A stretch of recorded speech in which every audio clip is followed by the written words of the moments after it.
Today I am here with an unusual and rare Fazioli. This is the Fazioli F156, which is their 5'2" model, which is very uncommon here in the United States. Now, I was just told today that the 5'2" is actually quite popular in the European market. It's very popular for small apartment flats and for even recording studios, and I was told today that it's actually a very, very popular recording piano over in Europe. However, here in America, we don't really see these very much. This is the only one that I know of, and what makes this piano even more unusual is that it's actually from 1985, so it's a very, very early Fazioli. And it's very interesting to look at it and to play it and to hear it and to feel and hear the differences between this from 1985 and a modern new Fazioli. And while I don't have a new Fazioli here to show you and do a side-by-side comparison, I will tell you about the new Faziolis and the differences that I see and that I feel between these two pianos. Now, first, of course, you can look at this piano and go, oh my gosh, it's tiny. When I think of Faziolis, I think of their 7-foot and their 9-foot, and of course their very famous 10-foot models, so they're larger pianos. But it's weird to look at a piano this small and to see the Fazioli name on it. And of course, because it's a Fazioli, it's an absolutely excellent piano. Now, of course, because it's so small, the bass end does lack a bit. It's not phenomenal.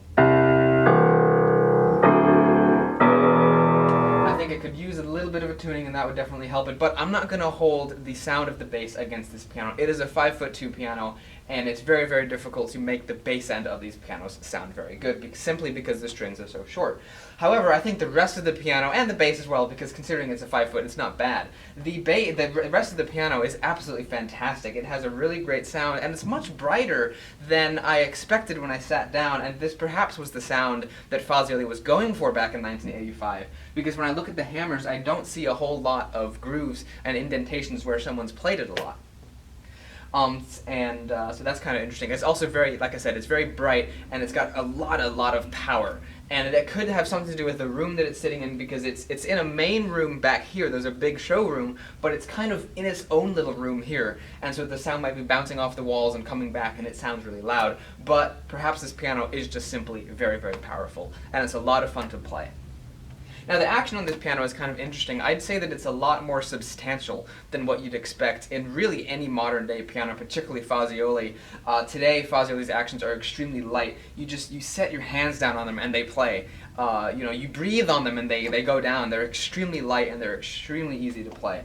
This piano here, the keys are very well regulated to each other, but I feel that it's a much heavier feel than on a new Fazioli, or really any new piano from a name brand such as like Yamaha or Steinway or some big high-end brand like that.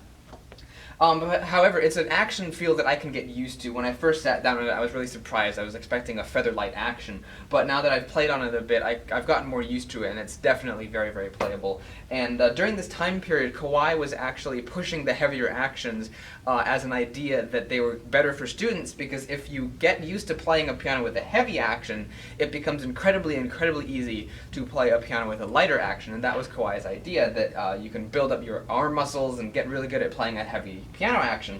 And that was during this time period, and maybe Fazioli picked up on that idea, or perhaps Fazioli has just simply refined their piano action better and better, and now they have kind of set the standard for what a piano action should feel like today.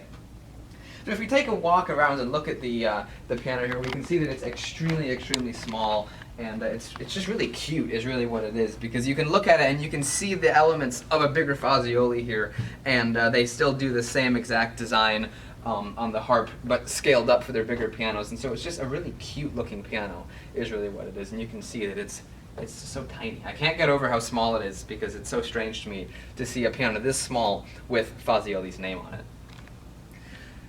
So I think now I am going to play the piano. After talking about one more additional thing that I find cool about the piano, is that it has bone key tops. Now, when I came here before, I was told that these are cow bone keys, and that Fazioli actually received cow carcasses from a local butcher and would take the bones and turn them into key tops, which I think is an awesome idea, and it's a great use of something that I believe would otherwise go to waste. However, it is possible that Fazioli had access to actual ivory at the time, because I've seen a piano from 1988 that had ivory keys on the time. and so it's possible that these are ivories or they might be cowbone, but either way, they feel like ivories and they have the same property of ivory keys, that they really stick to your fingers, and these ones particularly seem really sticky and really good, and they also help absorb sweat, so if you're sweating, your fingers don't slip around as much.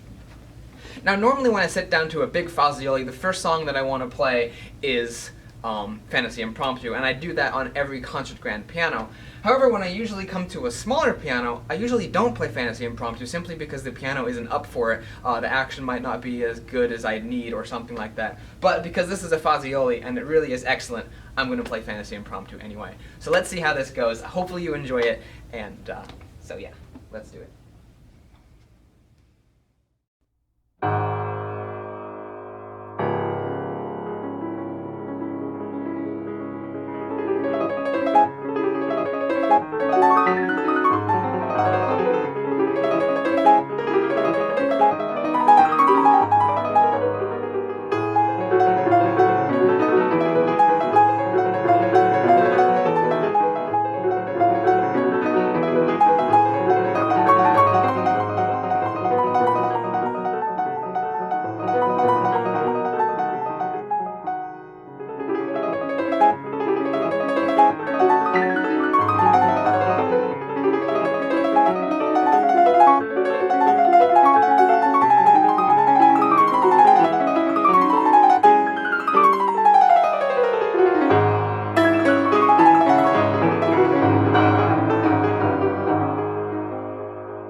hopefully you enjoyed hearing this 1985 Fazioli F106. It's a very, very, very cool piano, and I wanted to make a couple other mentions about this piano. And one thing I noticed that when I was playing it is that on the inside rim of the piano, it's simply gloss black. And you might be wondering, why is that unusual? Many pianos are like that. But actually today, Fazioli has this very beautiful wood that they use on the inside rim of their pianos, and I'm not sure what it is, but it's this beautiful blonde colored wood with these really dark knots and really bold designs in it. But it's not here on the inside of this piano. And I'm not sure, since this is the only F156 I've ever seen, I'm not sure that Fazioli leaves that wood off of their smallest model of piano, or if it was simply something they hadn't thought of doing in 1985.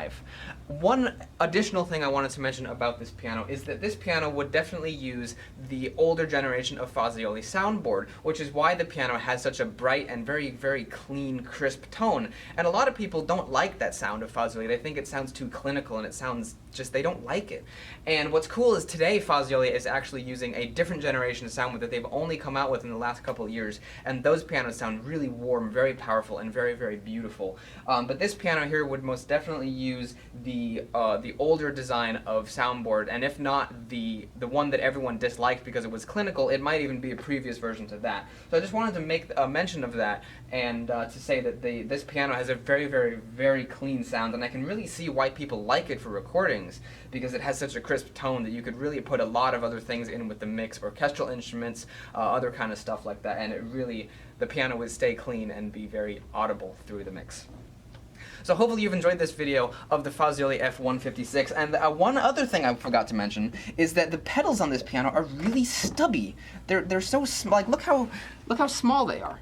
They're just so little and so tiny, and I think it's very cute that this very, very tiny Fazioli has really, really tiny pedals, and I forgot to mention that, but that's one other thing I noticed about this piano that I thought was unusual. So hopefully you've enjoyed this video of the Fazioli F156. I finally talked about all the things I wanted to mention about it that I thought were cool, and if you like this video, you can go check out my channel. I've got all kinds of cool videos on other Faziolis. I've done a review on another ultra rare Fazioli, the F308, their 10-foot model. It's a really cool piano. If you think that sounds cool, you can go check out that video, check out my other channel videos, and if you think it's cool, you can think about subscribing, and if you do that, thank you very much, and I'll see you in the next video. And by the way, the information for the store where I found this piano will be in the comments down below, so you can go check that out for yourself.